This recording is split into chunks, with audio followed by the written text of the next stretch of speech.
कक्का के लिए बोरेबासी संस्कृति नहीं, लूट का साधन था। 1500 रुपए की वीआईपी थाली, 8 रुपए की पानी की बोतल 18 रुपए में और 4 डोम बनाए, लेकिन बिल 6 का। 5 घंटे के भीतर 8 करोड़ रुपए उड़ाए गए और नाम दिया बोरेबासी तिहार। छत्तीसगढ़ की पहचान को भूपेश बघेल ने टेंडर की ठेली पर बेच दिया।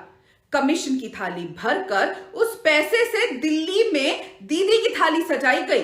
कक्का हर मन से बोलते थे, माटी मेरी माँ है, लेकिन उसी माटी को माल बनाकर दीदी दरबार पहुंचा दिया।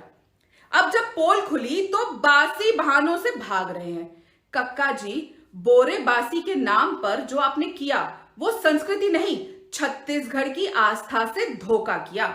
कुर्सी बचाने के चक्कर में, दीदी की थाली सजाने के चक्कर में आपने छत्तीसगढ़ महतारी को ही ठग लिया। जो है बोरेबासी दिवस मनाया गया था 1 मई 2023 को लेकर के। अब भारतीय जनता पार्टी उस पर भ्रष्टाचार घोटाले के आरोप लगा रही। राधिका खेड़ा ने भी अभी ट्वीट किया और उन्होंने कहा है कि बोरेबासी में भी भ्रष्टाचार है। वारे भूपेश काका, कुछ तो छोड़ देते, कुर्सी बचाने के चक्कर में दीदी को इस तरीके से बैग भर भर कर भेजेंगे।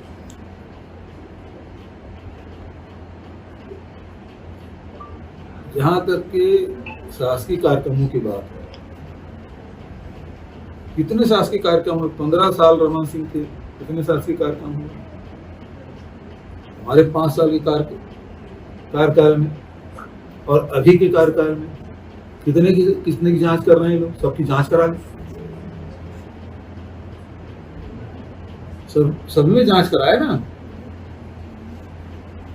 रमन सिंह जो विकास यात्रा निकाले थे उसकी भी जांच करा लो।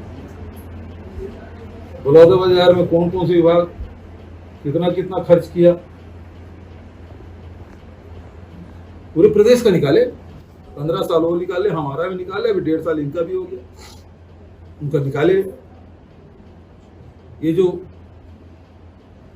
शपथ लिए ना अभी मंडल निगम के लोग, उसमें लाखों खर्च हुआ है, उसका भी हिसाब किताब कर ले, उसकी जांच कराए सब।